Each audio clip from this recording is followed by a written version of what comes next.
Salam sejahtera untuk kita semua.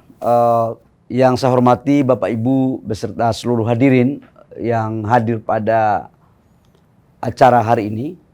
Pertama, saya ucapkan terima kasih khususnya untuk investasi di Indonesia. Bapak Ibu semua, pandemi COVID-19 yang diawali di akhir 2019 dari China sampai sekarang belum selesai. Dan COVID-19 ini hampir semua negara kena. Awalnya dari persoalan kesehatan yang kemudian berdampak pada persoalan ekonomi. Dan tidak menutup kemungkinan itu juga masuk pada persoalan sosial. Ini adalah menjadi persoalan besar di hampir semua negara dan termasuk di Indonesia. Akibat COVID-19, berbagai negara mengalami pertumbuhan yang kontraksi terhadap ekonominya, termasuk di Indonesia.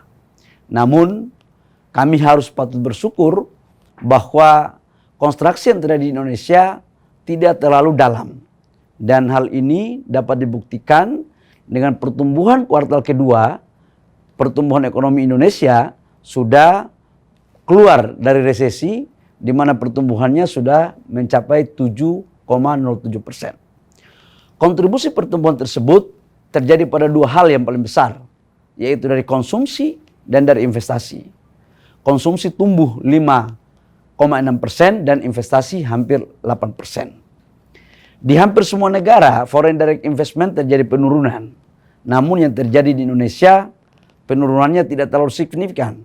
Dan kami mampu di kuartal pertama dan sampai dengan semester pertama di tahun 2021 sudah mencapai realisasi investasi sebesar 49,2% dari total target yang disasarankan.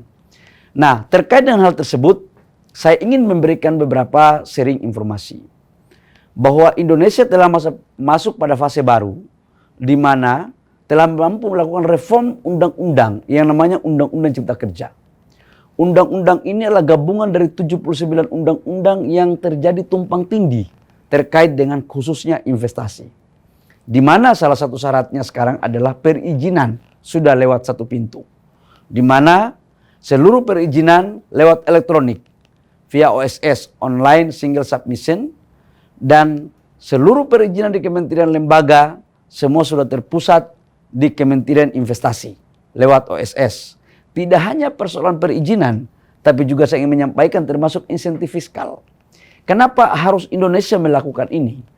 Karena kami tahu, kami belajar pada masa lampau bahwa hampir semua negara, termasuk di Indonesia, investor yang masuk baik dari dalam maupun luar negeri membutuhkan 4 hal, yaitu kemudahan, kepastian, efisiensi, dan transparansi.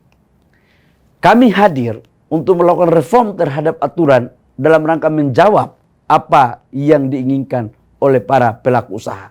Karena itu sekarang sudah jauh lebih efektif.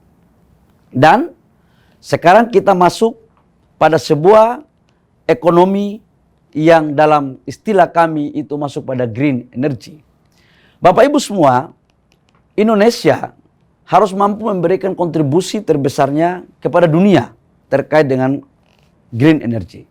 Karena itu arah kebijakan negara di Kementerian Investasi di sektor-sektor apa aja menjadi prioritas sekarang adalah di sektor-sektor hilirisasi, di mana terjadi industri-industri yang berbasis pada energi hijau. Khusus mengenai green energy, kenapa Indonesia menjadikan ini salah satu fokus dalam arah kebijakan investasi? Khususnya menyangkut dengan baterai mobil. Sebab kita tahu bahan baku dari baterai mobil sebagian besar adalah nikel, kemudian kobalt dan mangan, serta litiumnya. Secara kebetulan Indonesia mempunyai cadangan nikel dunia sebesar 24-25%. Dan ini semuanya ada di Indonesia. Saya yakinkan bahwa ketika industri baterainya dibangun di Indonesia, maka keyakinan saya bahwa akan memberikan nilai tambah dan melahirkan biaya produksi yang sangat efisien.